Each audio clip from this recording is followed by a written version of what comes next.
Rolou também uma troca de farpas em relação a Palmeiras, Flamengo, enfim. Durante a exposição, o presidente do Flamengo, o BAP, Luiz Eduardo Batista, disse que a presidente do Palmeiras, Leila Pereira, tem uma agenda clara, embora não tenha especificado exatamente o que quis dizer. E a gente tem aqui a declaração do BAP para acompanharmos no Bate-Pronto pela Jovem Pan, e depois vou querer saber a opinião do Bruno Prado, do Vampeta, do Mauro César. Está aí a fala do BAP. Eu não tenho dúvida nenhuma que existe uma agenda muito clara.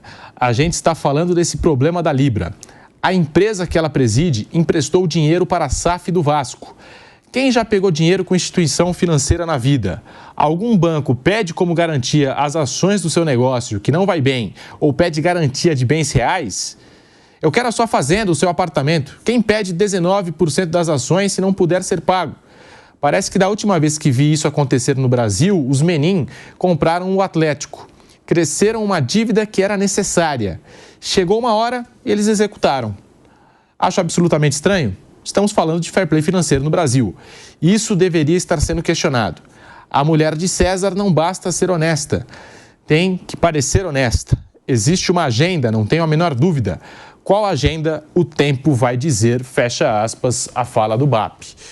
O Rodrigo Matos, no UOL, trouxe que a diretoria do Vasco nega que existam conversas sobre a venda do clube para a empresa da Leila Pereira. A operação de empréstimo foi modificada e agora há 10% das ações da SAF comprometidas como garantia desse empréstimo. E hoje cedo eu recebi as declarações, a resposta da Leila Pereira às declarações do BAP. E a gente tem também o posicionamento da presidente do Palmeiras. Abre aspas. O presidente BAP tem razão quando diz que eu tenho uma agenda muito clara.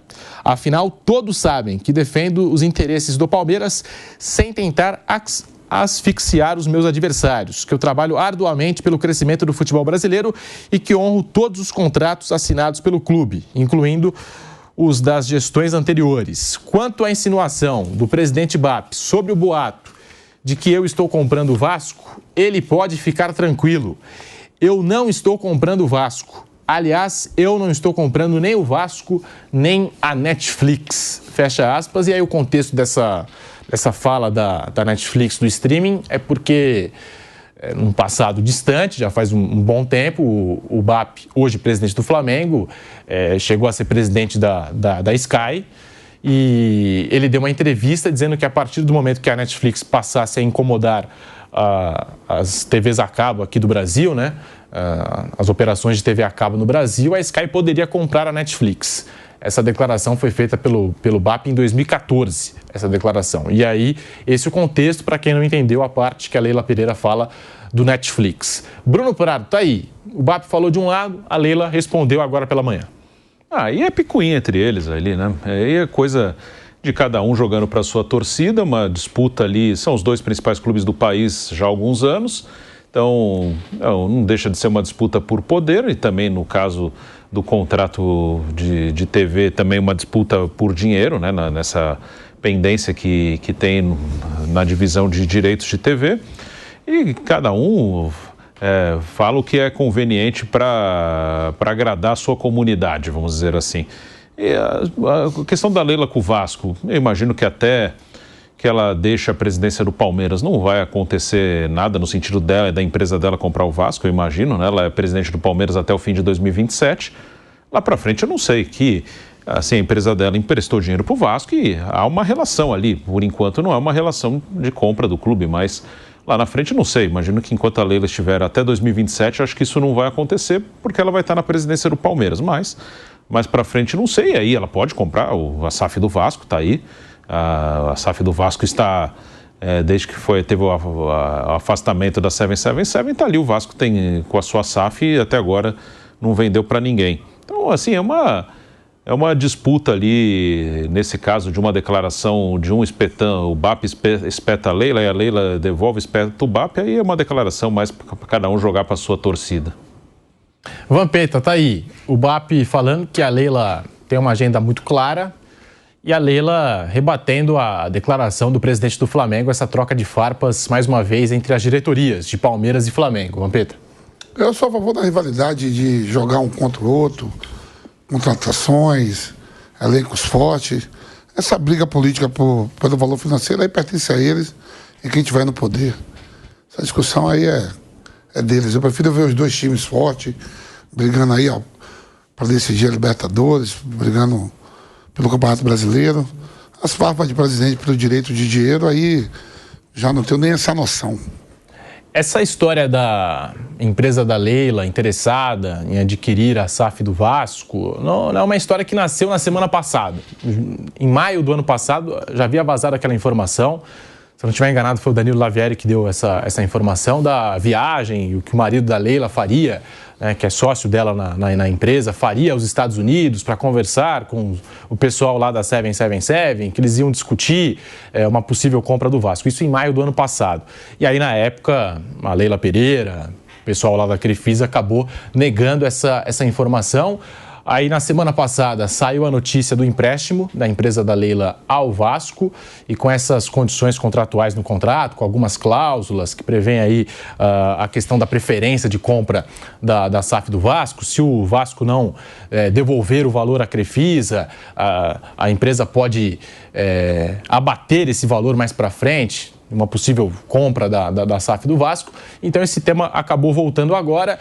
E aí o BAP fala desse conflito de interesses, porque Leila, presidente do Palmeiras, e pode passar a ser dona do Vasco, não, talvez diretamente, mas ela é presidente da empresa, né? Porque a Leila pode falar, a Crefisa não tem nada a ver com o Palmeiras mais, já deixou de ser patrocinadora do Palmeiras. Mas a empresa é da Leila e ela é presidente do Palmeiras.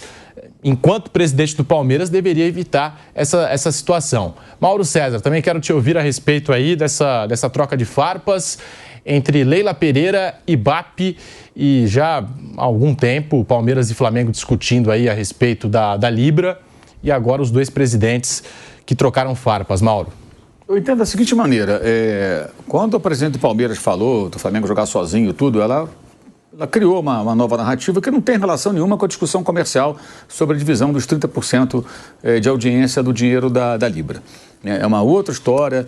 Então, tudo que ela falou, o Flamengo jogar... Isso, na minha opinião, tudo nada a ver. Não tem sentido nenhum. Ela sabe disso, mas criou esse debate. E, como eu falei, como a imprensa esportiva adora discutir sobre bobagens, aí fica discutindo isso sem pensar, vem cá, faz sentido isso? Tem como sair? Não, então vamos ficar, discutindo. Ficam discutindo. Para que discutir isso? Sinceramente, eu acho que a gente deveria concentrar nossos esforços em discutir coisas sérias. E não quando alguém fala uma coisa que não faz sentido. Sabe, porque jogar sozinho, tirar o Flamengo do campeonato. Gente, quem organiza o campeonato não é a Libra, nem a Liga Forte União, muito menos as duas juntas, é a CBF. E o espaço na primeira divisão do Flamengo foi conquistado jogando, como o do Palmeiras também. Como, por exemplo, do Sport, que voltou da Série B, como de outros times que subiram, né? O do Santos, que veio da Série B. Aí brigaram com o Santos. O Santos não vai sair. O Santos conquistou esse espaço. Ele está ali merecidamente. Ponto. Não existe isso. Então, muito tempo se perdeu falando sobre isso. E isso construiu uma imagem de vilanização do Flamengo, que eu acho que cabe ao BAP, como presidente do Flamengo, defender o clube. É a função dele. Porque nessa discussão não tem vilão e mocinho. Como o Bruno já falou aqui. São clubes defendendo seus interesses. Aí você vai discutir. No caso, eu acho que tem falhas, pelo que eu já vi e li, falhas graves no contrato da Libra. E o Flamengo está defendendo seus interesses. Quando a Libra resolve, sem unanimidade, distribuir o dinheiro, ele fala, peraí, esse dinheiro a gente não definiu como é que vai dividir o bolo. Por que você falou para a Globo pagar? Então vou entrar na justiça. Entra na justiça, bloqueia e fala, agora você vai pagar quando nós chegarmos num acordo. Aliás, se o Flamengo vencer essa disputa e vigorar no futuro, sabe-se lá quando, a proposta que o Flamengo fez, ou chegar em um acordo de divisão diferente daquilo que já foi decidido pela Libra sem a unanimidade, certamente vai ter diferenças financeiras aí para voltar, porque vai mudar a distribuição, se isso acontecer. Tem esse detalhe. Então, temos uma provável pendência aí para o futuro. Enfim, mas isso pode levar anos, inclusive. Aí, quando o BAP contra-ataca, eu acho que ele poderia falar especificamente sobre os ataques que o Flamengo sofreu, explicando de forma clara e didática que não faz sentido isso, que o que está acontecendo é uma disputa por dinheiro, cada um defendendo o seu lado. Deixar claro que o Flamengo deixa de ganhar por ano com esse contrato que o Landim aceitou, mas não chegou a detalhar a divisão das receitas de audiência. Em relação ao ano passado, que é vigor até o ano passado, o Flamengo deixa de ganhar 100 milhões por ano. É R$500 milhão em 5 anos. Então, se tem um clube que abriu mão de dinheiro, não foi o BAP, foi o Landim, foi o Flamengo. Então não é verdade quando fala que o Flamengo está sendo egoísta. Isso é um fato, não é uma opinião, gente. E tem mais dinheiro que está deixando na mesa, até ele lembra ontem, a grana que foi dividida por desempenho, o Flamengo tinha um mínimo garantido. Agora ele tem que ter o desempenho bom, se é campeão e tal, vice-campeão, para poder ganhar mais dinheiro. Isso mudou também. Então, o contrato desse ano, do ano passado para cá, a postura do Flamengo foi generosa. Foi tão generosa, aí eu vou dar a minha opinião, que o Landim, acho, deveria ser chamado no conselho para explicar por que ele aceitou isso. Como se amanhã a presidente do Palmeiras, Leila Pereira, aceitasse uma situação que o Palmeiras perdesse muito dinheiro de um ano para outro, seria legítimo que o conselho, os associados, perguntassem, por que a senhora aceitou esse acordo? Eu acho que o Landim deveria ser convidado a explicar, porque o acordo não é bom para o Flamengo. Então o Flamengo já abriu mão do dinheiro e ele ficou calado e permitiu que fosse criada uma narrativa, não só vida do Palmeiras, mas geral e na imprensa, muitos coleguinhas desinformados, discursando uma série de coisas assim que não tem nada a ver, é impressionante. Você percebe que o cara nem sabe do que está falando, mas está vociferando, gritando para tentar conseguir clique, aí o torcedor também fica desinformado e acha aquilo legal. Que bobagem, que coisa rasa, que jornalismo de quinta categoria, meu Deus. Então o que acontece? Ele deveria ter defendido o Flamengo dos ataques. Essa bola que ele levanta, aí já é uma outra questão. Num ambiente regulamentado, com fair play financeiro, isso deveria ser discutido, obviamente. Porque estamos falando do seguinte, uma pessoa preside um clube da Série A, um outro clube da Série A é SAF. Esse clube está endividado. Aí a instituição financeira de propriedade de quem preside um clube empresta dinheiro a essa SAF. E como garantia, você tem uma parcela da SAF. O que significa que no futuro, se o clube não conseguir honrar os compromissos, se eu estiver errado, alguém me corrija, né? Ela pode ter controle parcial dessa SAF. Sim. Isso aí gera uma discussão, como acontece lá fora. Por exemplo, a história do Crystal Palace e do Lyon. Os dois pertenciam parcialmente a Eagle, que era do John Textor. Agora tem essa briga toda. E os dois estavam na Liga Europa, aí não podiam jogar. Foi jogado para a Conference, o Crystal Palace, mesmo depois que o Textor vendeu a sua participação no clube inglês. Mas tem também as pedaladas na Europa, né? Com o caso do Girona, que jogou a Champions League e também jogou o Manchester City, eles são também do mesmo grupo. Os times da Red Bull também já jogaram juntos? Já jogaram juntos. Então, de vez em quando a UEFA fecha os olhinhos assim, outra hora ela abre o olhão assim, ela toma uma decisão, depende do momento. Isso no mercado regulamentado. No nosso não tem nada. Mas no mercado regulamentado, se essa liga existisse, imaginária, claro que seria pauta, seria discutido. O que ele tenta aí, me parece, é revidar, chamando a atenção para uma suposta pretensão que ela nega. Mas que vai ficar assim, o Vasco vai negar, ela pode negar, a gente não sabe o que vai acontecer no futuro. Sim. Pode até ser que mude de ideia no futuro. Então fica só em troca de farpas, que eu acho que também não se discute o mais importante. O mais importante não está sendo discutido aí, que é explicar para o torcedor o motivo de todo esse imbróglio. Acaba sendo uma discussão por conta dessa caneca e daqui a pouquinho não discutindo por causa da mesa, por causa da cadeira que está ali. A briga é pela caneca, não é pelos outros objetos. É uma loucura isso aí. E acaba também ocupando muito espaço na mídia, que um fala dali, o outro fala daqui, a torcida de um fala isso aí, a outra fala muito bem, aí um coleguinha vai lá, não, fulano está certo, não, fulano está errado. Eu acho que, de novo, eu acho que troca de farpa de cartola é um negócio muito antigo. Eu me lembro muitas vezes do Eurico Miranda, quando isso acontece, né? Que o Eurico vivia sempre envolvido numa troca de farpas com alguém. E isso levou aqui? A nada. Só frases de efeito, algumas que hoje seriam de péssima repercussão, né? Algumas circulam às vezes em rede social, e mais nada. A discussão é outra. Agora, pode prestar atenção no seguinte, mais do que nunca, nós estamos muito distantes de ter Liga de Clubes. Não vai ter. Esquece, talvez daqui a 1000 anos.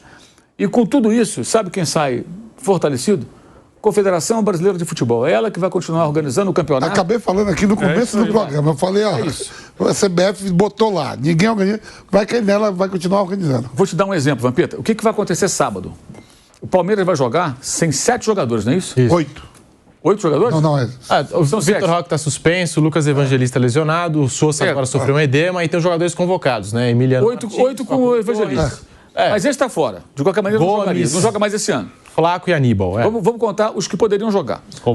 Foram 6 seis convocados. Um se machucou, que é o Sousa, mas de qualquer maneira não vai poder jogar. Contundido ou convocado não jogaria. O outro é o Vitor Roque.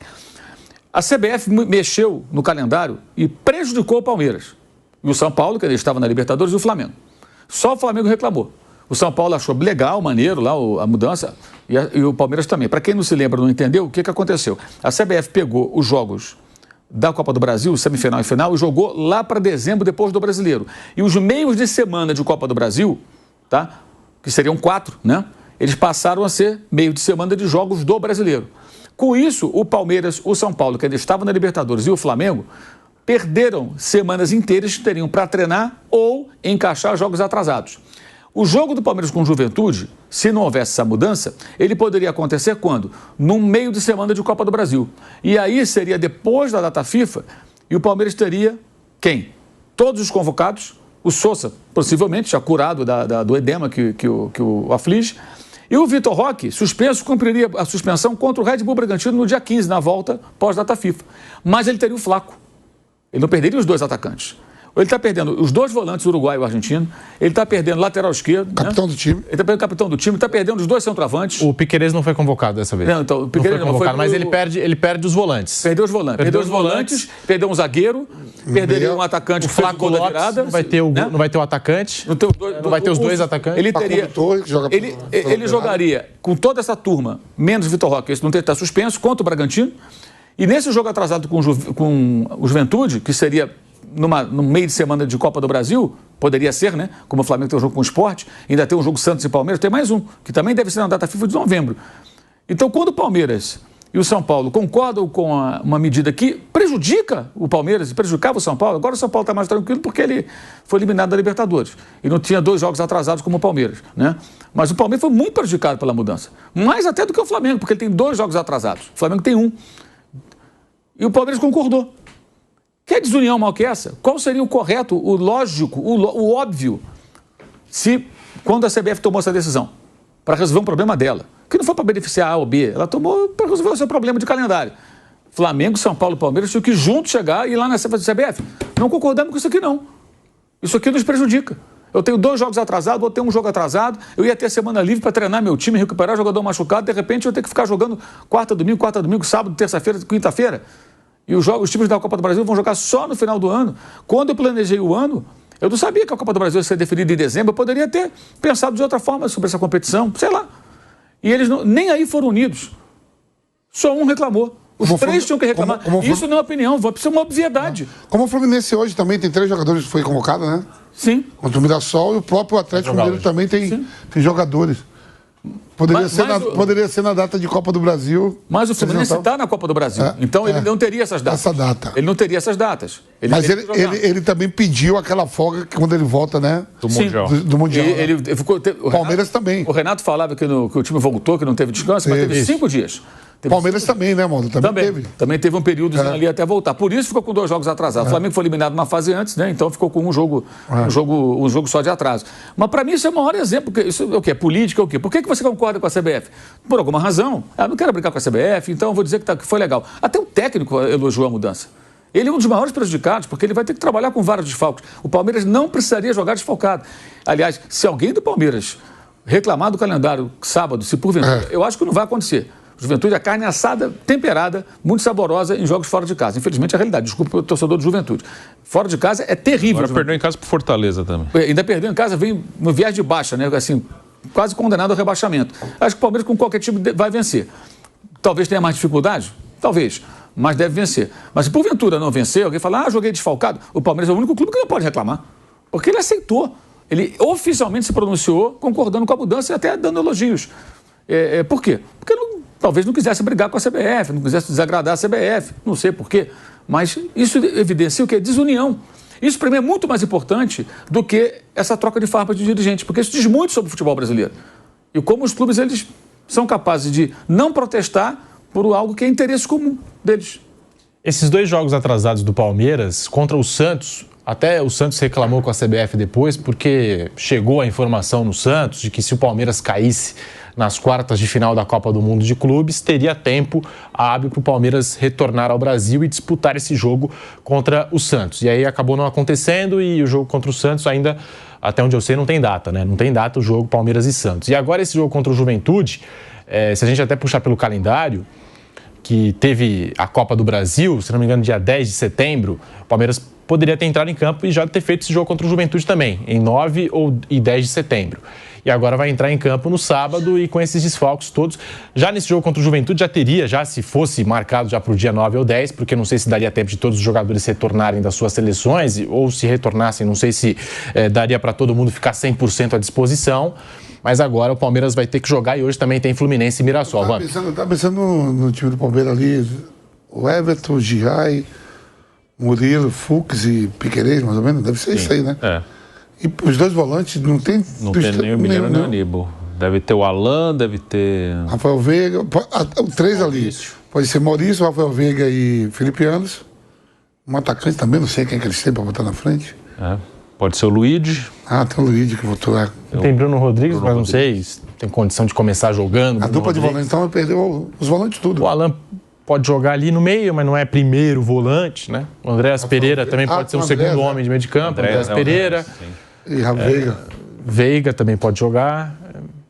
O Veiga pode jogar até de um segundo atacante mais avançado, se quiser, né? Já fez essa função em outros momentos. Maurício e o Veiga já jogaram mais na frente, os dois. Aí vai ter que encontrar alguma solução aí para a posição de centroavante e para primeiro volante o Abel Ferreira, a não ser que ele coloque na zaga Murilo e Micael e coloque no meio o Bruno Fux, para ser esse primeiro volante. Tem boa saída de jogo? Pode ser também. Pode ser uma saída. Aí o Piquerez ele já tem do lado esquerdo, o Giai pode jogar no lado direito. Até tinha, na imprensa argentina falavam, né, de uma possível convocação do Giai, não acabou acontecendo. Convocou o Aníbal Moreno e o Flaco Lopes. E o Palmeiras vai entrar sem esses jogadores todos contra o Juventude. Sábado, às 19 horas, esse jogo pelo Campeonato Brasileiro com a transmissão da Jovem Pan. E hoje nós vamos acompanhar também Fluminense e Mirassol. Mirassol e Fluminense às 21 horas.